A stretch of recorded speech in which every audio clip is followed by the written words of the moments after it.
예, 이번 주 토요일은 설날이죠. 예, 그래서 설날은 우리 민족 고유의 명절인데 설날에는 흩어져 있던 가족들이 또 함께 모여서 정을 나누고 또 추억도 나누고 또 기쁨도 나누게 됩니다. 우리 그리스도인들은 이 명절에는 보통 예배를 먼저 드리지요. 설날 아침에 예배 드리고 세배도 하고 그렇게 하죠. 뭐 순서를 바꾸는 가정도 있기도 하지만 보통 하나님께 먼저 예배드리고 또 세배하고 가족 간에 인사도 나누고 친척들 찾아뵙고 그렇게 됩니다. 그래서 가족이라고 했을 때 이 가족은 참 뭐라 그럴까요? 기쁨의 공동체이고 또 함께 나누며 또 그리고 쉼을 주는 안식을 주는 그런 개념으로 가족을 생각하게 됩니다. 그래서 가족 그러면 조금 마음의 감동도 있고 짠함도 있습니다. 명절이 다가오면 이 연휴를 통하여서 어쨌든 이러한 기쁨을 함께 나누게 되는데요. 오늘 성경 말씀을 보니까 이 가족의 개념, 우리가 일반적으로 알고 있는 이런 가족 개념 말고 예수님께서 그러한 혈통적인 가족도 참 귀한데 또 하나의 가족이 우리에게 있다. 새로운 가족 공동체를 소개해 주고 있습니다. 여러분 오늘 본문은 사실 배경과 좀 연결되어 있는데요.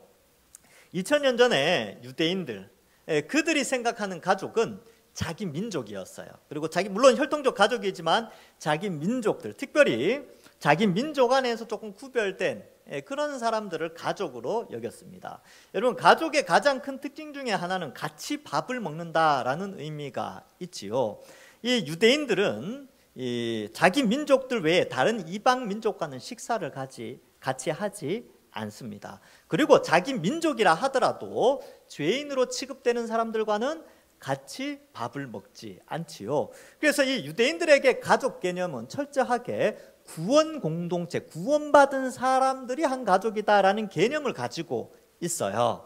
그런데 이들이 이러한 생각을 가지고 있는 것이 좀 배타적이었습니다. 선민주의적이었기 때문에 다른 민족은 철저하게 배제하고 오직 자기 민족만 구원 공동체요 식구다라는 생각을 강하게 가지고 있습니다. 근데 이 생각은 지금도 그래요. 지금 수천 년이 지났는데도 지금도 이방인들하고는, 그러니까 유대인이 아닌 다른 민족하고는 같이 밥을 먹지 않고 있지요.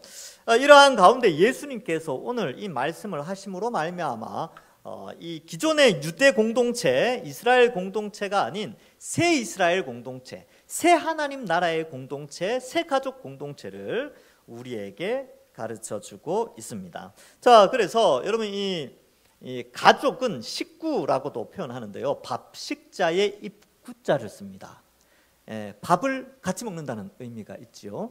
그래서 예수님도 이 이스라엘 사람들, 유대인들, 이 유대교에 속한 유대인들이 가족이라고 여기지 않았던 사람들을 찾아가서 가족으로 여기며 식사하는 장면이 마태복음 9장에 나옵니다. 세리였던 마태를 부르실 때 그 장면을 보면 마태복음 9장 10절과 11절에 예수께서 마태의 집에서 앉아 음식을 잡수실 때, 식구라는 거죠. 많은 세리와 죄인들이 와서 예수와 그의 제자들과 함께 앉았더니 바리새인들이 보고 그의 제자들에게 이르되 어찌하여 너희 선생은 세리와 죄인들과 함께 잡수시느냐. 이해할 수 없다는 거죠. 자기들의 가족 개념과는 완전히 다르게 예수님은 죄인들과 식사하시고요, 또 나중에 교회 공동체는 이방인들과도 식사를 같이 하게 됩니다. 그래서 이 바리새인들, 지금 12장에서는 바리새인과 서기관들이 가지고 있는 생각들을, 그들의 형식주의와 잘못된 선민사상들을 예수님께서 바로 잡아주는 그러한 장인데, 특별히 이 가족 개념, 또 구원 공동체 개념도 예수님께서 바르게 잡아주고 있는 것입니다. 자, 사건은 이렇죠. 46절에 보면 예수께서 무리에게 말씀하실 때라고 되어 있는데, 이 무리는 누구냐 하면 제자들도 있고요, 바리새인들도 있고 서기관도 있고 예수님을 따라다니는 사람들도 다 포함되어져 있습니다. 그래서 이 말씀을 하시는데 이때 혈연적 관계를 가지고 있던 가족들이 오죠. 보니까 그의 어머니와 동생들이 예수께 말하려고 밖에 섰더니, 이렇게 기록되어져 있습니다. 물론 여기에는 이제 요셉의 이름은 나오지 않는데 복음서에 보면 어릴 때는 요셉이 함께 있었지만 장성하여 예수님이 공생애를 하실 때는, 사역하실 때는 요셉이 등장하지 않습니다. 그래서 많은 학자들이 조금 일찍 하나님께서 불러가셨다 이렇게 보고 있는데요. 어쨌든 예수님의 사역 가운데 마리아와 그 동생들이 등장하게 됩니다. 그 동생들의 이름을 혹시 아십니까? 성경에 기록되어 있습니다. 마태복음 13장 그 다음 장 55절에 보면 이렇게 기록되어 있습니다. 이는 목수의 아들이 아니냐? 그 어머니는 마리아, 그 형제들은 야고보, 요셉, 시몬, 유다라 하지 않느냐? 이렇게 기록되어 있죠. 형제가 4명 더 있었습니다. 5형제. 5형제 그러면 생각나는 거 있지 않습니까? 독수리? 예. 마리아가 이 5형제를 키웠어요. 그래서 예수님뿐만 아니라 4명의 동생들이 있었는데 이 야고보와 요셉, 시몬, 유다가 있는데 이 야고보는 야고보서를 쓴 야고보입니다. 그래서 사도 야고보가 있었는데 사도 야고보는 사도 중에 가장 먼저 순교를 한 사람이에요. 그리고 추후에 예루살렘 교회의 기둥과 같은 역할을 한 사람이 바로 예수님의 바로 밑에 동생이었던 이 야고보가 이 베드로와 함께 예루살렘 교회의 기둥과 같은 역할을 하게 됩니다. 어쨌든 이때 가족들이 찾아오게 되지요. 그리고 이제 이 동생들의 나이가 어땠을까 생각해 보니까 뭐 20대 중후반 정도. 왜냐하면 예수님이 30대 초반이니까 이 동생들은 다 20대의 젊은 청년들로 되어 있었겠지요. 그래서 47절에 한 사람이 예수께 여짜오되 보소서 당신의 어머니와 동생들이 당신께 말하려고 밖에 서 있나이다. 이렇게 말을 하게 됩니다. 그러니까 지금 열심히 사역하고 있는데 가족들이 왔으니까 가족들이 이제 기다리고 있으니까 예수님 나가서 가족들 봐야 되지 않습니까? 이렇게 말씀을 한 거죠.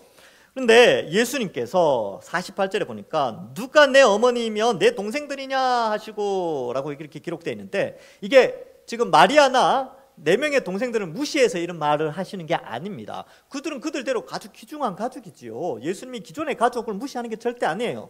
그러나 기존의 가족도 가족이지만 또 하나의 새로운 가족, 영적인 의미에서 그 가족의 의미를 하나 더 설명을 하고 있다는 것입니다. 그래서 49절에 보면 손을 내밀어 제자들을 가리켜 이르시되, 손을 내밀어서 이렇게 가리킨 거죠. 봐라, 여기 나의 어머니와 나의 동생들을 보라 라고 이렇게 이제 이야기하신 것입니다. 그래서 여기에 보면 제자들 가운데 어머니, 제자들을 가리키죠. 제자들을 향하여서 어머니와 동생들이다 라고 했는데 제자들 가운데 뭐 여자가 있었으니까 어머니라 했을 거다 라고 생각할 수 있지만 어머니와 동생들은 가족을 대표하는 단어들이에요. 그러니까 제자들을 향해서 나의 가족이다 라는 표현을 쓰기 위해서 내 어머니와 내 동생들이다 라고 표현을 한 것이죠. 예수님을 따르고 예수님과 함께한 무리들 가운데 예수님을 믿는 사람들 중에는요 예수님보다 나이 많은 사람들도 있었어요. 근데 동생이라고 표현을 했지 않습니까? 이런 표현들을 봤을 때 그냥 가족의 개념을 새롭게 설명해 주고 있습니다. 그래서 50절에 누구든지 하늘에 계신 내 아버지의 뜻대로 하는 자가 내 형제요 자매요 어머니니라 하시더라 이렇게 되어져 있습니다. 왜 제자들을 향하여서 가족이라고 했는가? 그 의미, 그 이유에 대해서 50절에 설명하는데 그것은 바로 하늘에 계신 내 아버지 뜻대로 행하는 자가 가족이다. 여기 보면 이제 첫 번째 중요한 단어가 아버지라는 단어입니다. 하나님을 아버지로 고백하는 자들이 다 한 형제 자매죠. 왜냐하면 우리는 다 하나님을 아버지로 고백하니까 결국 그 말은 우리가 다 형제 자매다라는 것을 말씀해 주고 있습니다. 그리고 하나님 아버지의 뜻대로 행하는, 여기 하는 자 이렇게 되는데 하다라는 단어가 포이에오라고 해서 행하다, 뭐 피조물, 뭐 창조하다 이런 뜻인데 여기에는 특별히 행하다라는 의미가 있습니다. 그래서 하나님 뜻대로 행하는 게 뭐냐면 앞에 문맥에서 보면 좋은 나무가 좋은 열매를 맺죠. 선한 마음이 선한 말을 하게 됩니다. 그것처럼 하나님의 뜻대로 좋은 열매로 성령의 열매를 맺고 선한 말을 하는 사람이 바로 하나님을 아버지로 부르고 한 형제 자매다라는 것을 말씀해 주고 있습니다. 그래서 2000년 전에는 예수님을 믿는 사람들, 즉 예수님이 그리스도이심을 요 당시에 예수님과 함께 있었던 사람들은 예수님이 하나님이 보내신 그리스도다라는 것을 믿는 사람들이 한 형제 자매가 되었고요. 이제 오늘날 우리는 조금 더 확장된 개념으로 예수님을 믿고 있어요. 예수님께서 나의 죄의 형벌을 대신하여서 십자가에 달려 죽으시고 또한 그 보배로운 피를 흘려주심으로 말미암아 우리가 죄 용서함을 받는 회개로 말미암아 깨끗해지는 은혜를 입었고요. 또 예수님이 3일 만에 부활하심으로 말미암아 의인된 예수님이 부활하심으로 우리가 예수님의 의에 동참하여 그 의가 전달되어져서 우리도 부활의 소망을 가지고 또 그 승천하신 예수님이 나중에 재림하실 것을 믿는 믿음으로 우리가 예수님을 믿고 있습니다. 이 믿음을 가진 우리가 한 형제요 한 자매다라는 것을 오늘날 우리는 또한 함께 생각해 볼 수 있습니다. 그러므로 예수님에 대한 이 믿음을 가진 자들은 하나님을 아버지로 고백하는 한 형제 자매가 되었다라는 것을 말씀해 주고 있습니다. 아니 목사님 벌써 50절 끝내면 설교 벌써 끝나는 겁니까? 라고 생각하실 수 있으실 텐데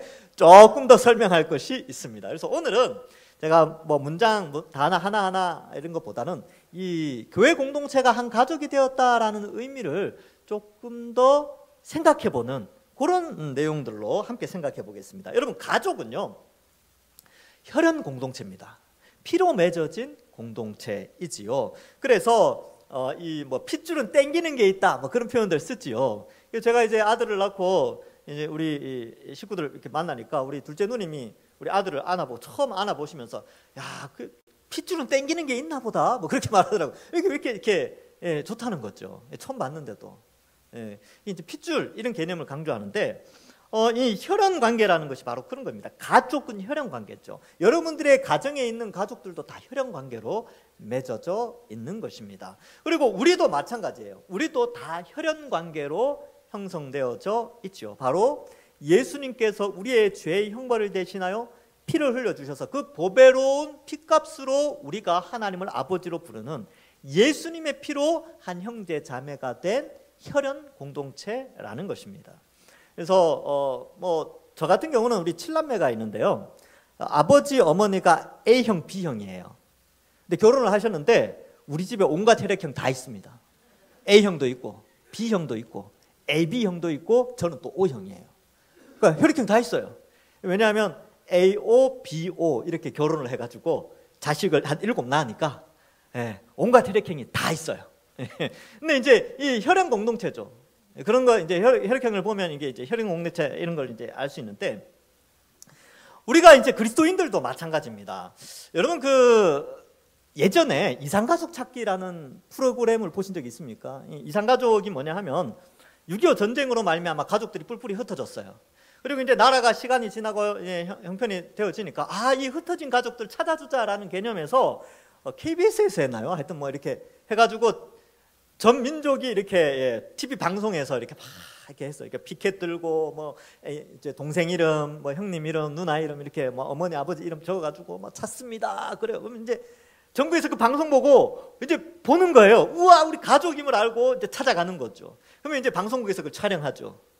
그래서 딱 만났는데 보니까 저는 이산가족 찾기처럼 보이긴 했지만 제 어릴 때 든 생각은 전 닮은 꼴 찾기다.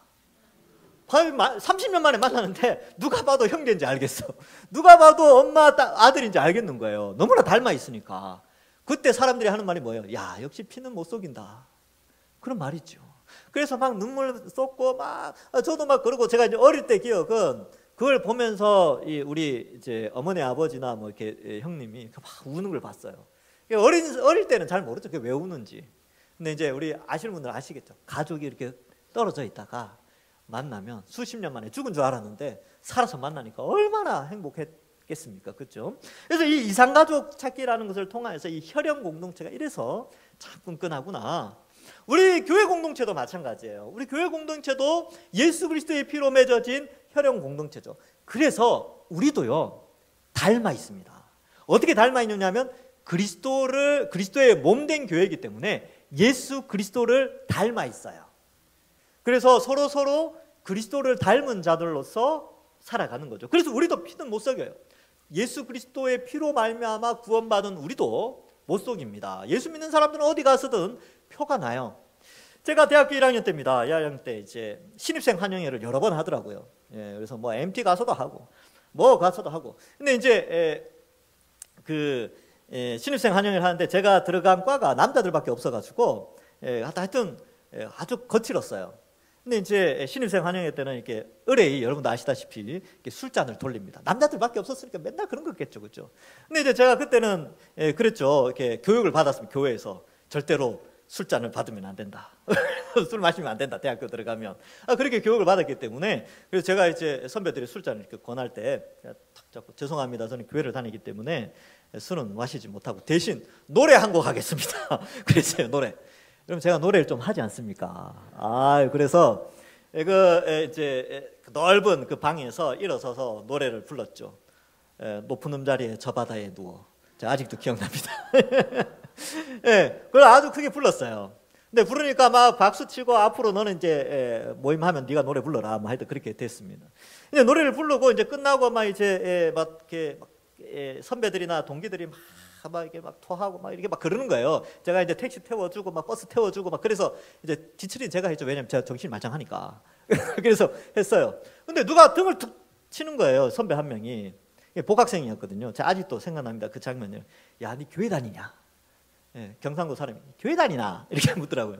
예, 그러니까 야, 나도 교회 다닌다. 그러는 거예요. 근데 이제 선배가 그런 말을 하니까 위로가 되는 거예요. 왜냐하면 그런 공동체 안에서 같은 가치관을 품지 않으면 조금 어려울 수 있지 않습니까? 근데 이 선배 한 명이 와서 나도 교회 다닌다. 야, 너 노래 잘하더라. 예, 앞으로 우리 친하게 지내자. 그렇게 이제 그 기억이 나요. 그래서 그때 참 위로가 됐었습니다. 예, 그 든든한 선배가 이렇게 이야기해 주니까 마치 이상 가족을 만난 듯한 가족을 만난 거예요. 예수 믿는 가족을. 그래서 학교 생활할 때 좀 편했습니다. 예, 그래서 그 형이 잘 봤어요. 근데 오래돼가지고 이름이 기억이 안 나요. 네, 그런 기억이 있습니다. 마찬가지로 여러분들 이 사회생활을 하시면서 신앙생활 하는데 참 힘든데 누군가가 와서 야, 힘들지. 사실 나도 교회 다니고 널 위해서 기도할게. 이런 말 한마디 해주면 얼마나 힘이 됩니까? 그리고 가족을 만난 것 같다니까요. 그리고 같은 혈연 공동체이기 때문에 서로 위로하고 격려하는 것이지요. 바로 예수 그리스도의 십자가 보혈의 피로 맺어진 혈연 공동체는 어디에 가나 핏줄은 땡기게 되기 때문에 그러한 감동이 있는 것이죠. 우리는 다 같이 예수님을 닮아가는 자들이고 우리도 이 세상 가운데 우리만 혼자 남겨진 것 같고 믿음 생활하면서 세상에서 월요일부터 토요일까지 살아갈 때 나만 예수 믿는 것 같은데 사실은 흩어져 있는 이상가족들, 하나님을 아버지로 고백하는 형제들이 많이 있습니다. 그리고 여기에 와서 우리 모두는 다 형제 자매로서 함께 믿음 생활을 하게 되는 것이지요. 그래서 이러한 우리는 다 한 가족이다 이것을 알 수 있고 제가 또 이제 아주 낯선 환경 속에서 한 가족임을 깨달았던 것은 이 단기 선교 갔을 때입니다. 이 외국인들 보면 늘 낯선 사람들, 이방인들, 나와 같지 않은 사람이라고 늘 생각을 했었는데 단기 선교를 갔는데 거기에 나랑 피부 색깔도 다르고 언어도 다르고 환경도 다르고 막 그런 사람들이 예배당에 같이 갔는데 같이 찬송을 부르는데 똑같은 찬송가를 불러요. 가사는 다르죠. 예, 가사는 모르는 찬송가죠. 외국어니까. 근데 이제 제가 처음 단기 선교를 갔던 데가 베트남이었는데 거기에서 찬송가를 부르는데 이게 가족이구나. 똑같이 하나님을 아버지로 고백하고 예수 그리스도를 주로 고백하면서 예배를 드리는데 그때 가족 개념이 확 드는 거예요. 그리고 외국인들을 바라보는 시각이 확 바뀌었습니다. 여러분 우리 주변에 외국인 노동자들 많이 있지 않습니까? 그들이 예수 믿는 사람들이라면 그들은 다 우리 가족이에요. 하나님을 아버지로 고백하는 가족이지요. 그래서 그때 우리 보통 이제 한국 사람들이 잘 사니까 좀 못 사는 나라 사람들 보면 약간 뭐 우월적인 그런 생각이 있는데 이젠 그런 생각 하지 마셔야 돼요. 예수 믿는 사람들은 다 한 가족이에요. 예. 자, 그래서 이렇게 우리는 이 가족 공동체임을 생각해야 되고 또 이러한 가족임을 좀 나타내는 성경 본문이 사도행전에도 우리가 예전에 사도행전 할 때도 했는데 사도행전 2장 42절에 보면 그들이 사도의 가르침을 받아 서로 교제하고 떡을 떼며 오로지 기도하기를 힘쓰니라 이렇게 기록하고 있지요. 교회의 네 가지 특징이 나오는데 첫 번째 가르침을 받죠. 두 번째 교제하고 떡 떼고 성찬식이죠. 기도합니다. 이 두 번째, 세 번째는 이 가족이기 때문에 가능한 거죠. 교제한다라는 단어가 코이노니아라는 단어인데요. 예수 그리스도를 믿음으로 중생한 자, 곧 성령 하나님으로 말미암아 새 사람이 된 자들이 행하는 그러한 교제이고, 이 세상에서 볼 수 없는 독특하고 특별한 교제입니다. 그래서 그리스도인들끼리 모여서 함께 즐거움을 나누고 기쁨을 나누고 차도 마시고 함께 교제하고 놀고 뭐 운동도 하고 뭐 이런 것들이 다 이 코이노니아에 들어가게 됩니다. 그 모임의 중심에는 그리스도의 이름으로 모이기 때문에 그런 것이죠. 여러분, 가족도 마찬가지입니다. 여러분, 가족 간의 정이 언제 많이 쌓입니까? 같이 차 마시고 이야기하고 또 가족들끼리 뭐 여행을 간다든지 짧게 이렇게 여행을 간다든지 할 때 그때 정이 쌓이지 않습니까?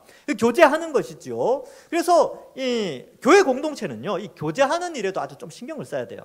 그래서 지금 이제 겨울이니까 그렇고, 봄 되면 뭐 전도회에서나 이런 기관에서 꽃 구경 가시잖아요. 그런 거 이제 알아서들 잘 가십시오.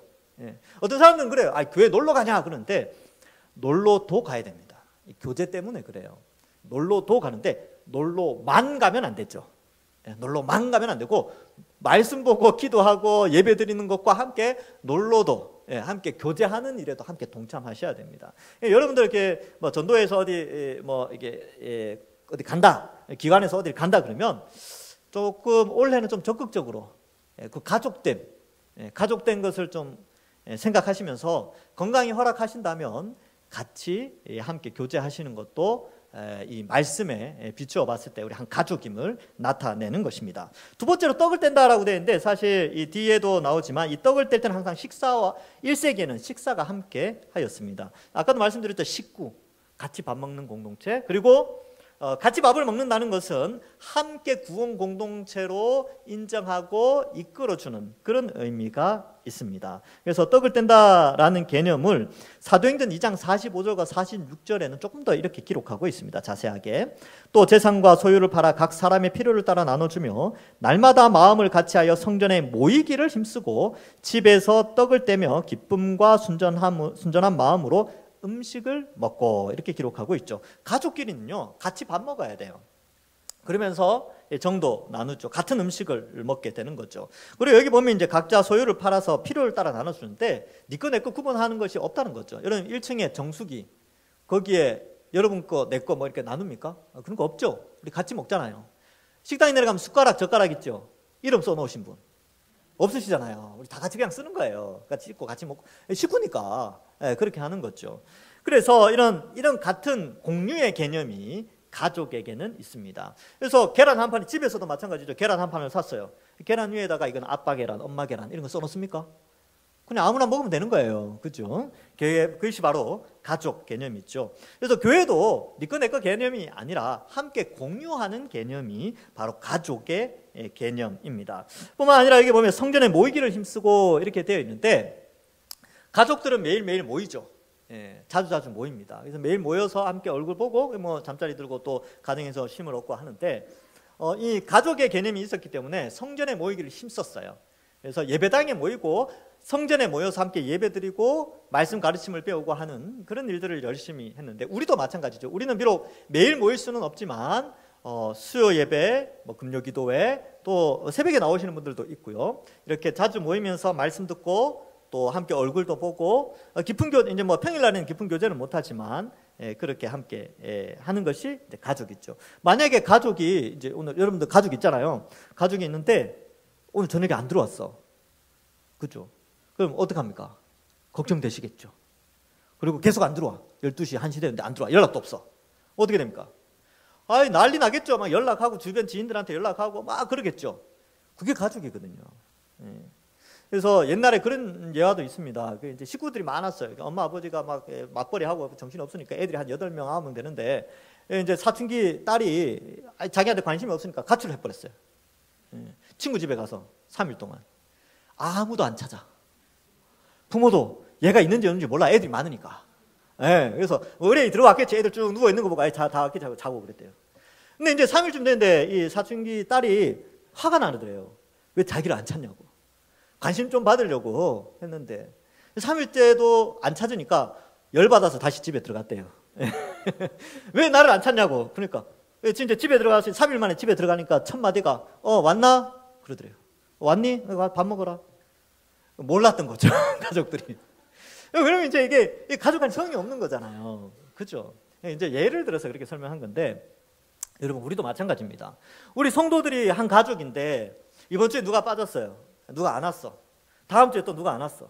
근데 아무도 관심이 없으면 그게 무슨 가족입니까? 그래서 여러분들 모든 성도를 다 알기는 어렵지만 여러분들하고 조금 친분이 있는 사람들 사이에서 누가 안 보인다 그러면 함께 연락하고 관심 가지고 카톡 보내시거나 문자 보내시거나 전화 한 통화 하는 것, 그게 이제 가족의 의미인 거죠. 그래서 누가 결석하면 교육자들이 알아서 연락하겠지 뭐 이렇게 하지 마시고, 한 가족이니까 서로 관심을 가지게 되는 것이죠. 그래서 이 구역장들이 이제 그런 일을 하긴 하는데, 또 여러분들도 뭐 구역장이 알아서 하겠지. 아니요, 우리가 가족이잖아요.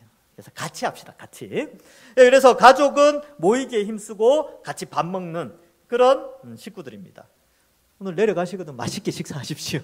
그래서 식사하시면서 멀리 있는 사람들하고는 잘 모르지만 그래도 우리가 한 식구구나. 여기서 같은 밥상에서 같이 같은 음식을 먹고 같이 이렇게 지내는 한 식구구나. 이렇게 가족 개념을 함께 누리시기 바랍니다. 자, 그래서 이러한 가족에 대한 것이 의미가 있는 것이죠. 여러분, 그래서 이 교회 공동체에서는요, 우리가 때로는 뭐 장로님, 뭐 신무집사님이나 권사님 뭐 이런 용어들을 쓰잖아요. 직분에 대한 용어를 쓰는데, 아주 가끔은 형제님, 자매님 이렇게 쓰는 것도 어색하긴 하겠지만 한 번쯤 해보는 것도 괜찮을 것 같긴 해요. 그래서 뭐 저보고 목사님, 늘 목사님 하다가 형제님? 아무래도 좀 이상하긴 하네요. 우리 장로님들이나 또 우리 권사님들에게도 형제님, 자매님 뭔가 좀 이상하긴 하지만 겉으로는 그냥 장로님 직분을 부르죠. 권사님, 뭐 집사님 이렇게 직분을 부르지만 속으로는 우리 한 형제구나, 이런 마음을 가지는 것이 우리 한 가족의 의미가 있습니다. 명절은 참 좋은 날이죠. 가족들이 모여서 함께 기쁨을 나누는 날이죠. 주일도 참 기쁜 날입니다. 가족들이 일주일간 흩어져 있다가 모이는 날이기 때문에 그렇습니다. 오늘 이 말씀을 듣고 예배 드리는 것도 참 기쁜 일이지만, 예배 드리고 끝나고 나서 좌우에 계신 분들과 인사 나누는 거 있잖아요. 이것도 한 가족으로서 서로 인사를 나누는 것입니다. 말씀을 맺습니다. 여러분, 오늘 이 예수님께서는 기존 가족 제도를 무시하는 게 아니에요. 기존 가족들도 중요합니다. 혈통과 혈연으로 맺어진 가족이 너무나 중요하지요. 그러나 예수님은 플러스 이 좋은 가족에 또 다른 또 좋은 가족이 있다라는 것을 소개하는데, 그것은 바로 하나님을 아버지로 고백하며 또한 예수 그리스도의 피로 혈연적으로 맺어진 그리스도를 주로 고백하는 그리스도의 몸된, 그리고 하나님을 아버지로 고백하는 한 형제 자매들 가족 공동체인 교회를 말씀해 주고 있습니다. 그래서 우리 가족들은요, 기쁨은 함께 하고요, 그래서 배가 되고 슬픔은 나누어서 반이 되어지는 그러한 가족 공동체로 세워져야 하는 것입니다. 그래서 교회는 이 세상의 동아리나 이 세상의 다른 비영리 단체처럼 그러한 기관의 개념이 아니라 가족이라는 아주 유기적인 관계로 묶여져 있는 공동체라는 것을 우리가 기억할 필요가 있습니다. 그래서 우리는 비록 다양한 사람들로 구성되어 있죠. 나이도 다르고 또 학벌도 다르고 자라온 지역도 다르고 또한 성별도 다르고 또 여러 가지 환경도 다른 가운데서 모였습니다. 그럼에도 불구하고 우리가 가족이라는 공통분모를 가지고 있는 것은 바로 하나님과 예수 그리스도 성령 하나님의 감동 감화로 말미암아 우리가 한 가족 되었음을 깨닫고 함께 신앙생활하게 됩니다. 그래서 우리는 가족이니까 더 뜨겁게 사랑을 하게 되는 것이죠. 마지막으로 성경 한 구절을 제가 읽어보겠습니다. 베드로전서 4장 7절과 8절에 보면 이렇게 되어 있습니다. 만물의 마지막이 가까이 왔으니 그러므로 너희는 정신을 차리고 근신하여 기도하라. 무엇보다도 뜨겁게 어떻게 하라고요? 서로 사랑할지니 사랑은 허다한 죄를 덮느니라. 가족은 약간의 허물도 다 덮어줍니다. 서로 좀 부족해도 덮어주는 것이지요. 마찬가지로 우리 교회 공동체도 여러 가지 허물도 있고 부족함도 있지요. 그러나 우리가 다 한 가족임을 알고 뜨겁게 사랑하고 작은 허물이라도 덮어주면서 하나님을 아버지로 고백하며 한 형제 자매로서 정을 나누고, 이 명절 가운데서 혈통적 가족 관계도 중요하지만 또 우리 가족, 우리 교회 공동체 가족도 너무나 귀한 주님의 가족이라는 사실을 알고 이번 한 주간 기쁨으로 사시고 오늘 하루도 가족의 정을 나누시며 이 거룩한 주일 기쁘게 오늘 한 날을 보내시는 우리 모든 주의 백성들 되시기를 주님의 이름으로 간절히 축원합니다. 기도하겠습니다. 하나님 감사합니다. 우리를 구원하여 주시고 예수 그리스도의 보혈의 피로 말미암아 한 가족으로 묶어 주시니 감사합니다. 우리가 한 가족이 되었으니 이제 조금씩 서로를 더 알아가게 하시고 아직도 많은 사람들을 잘 모르는 가운데 있지만 올 한 해 우리 성도들 조금이라도 지금보다 더 많은 성도들, 가족들을 알아가는 그런 한 해가 될 수 있도록 축복하여 주옵소서. 또 이렇게 우리를 동산교회 안에서 한 가족으로 불러주셨사오니 더욱 뜨겁게 서로 사랑하고 서로 이해하며 서로 축복하고 서로 격려하는 그런 하나님이 기뻐하시는 아름다운 공동체가 되게 하여 주옵소서. 감사드리옵고 예수님의 이름으로 기도하옵나이다. 아멘.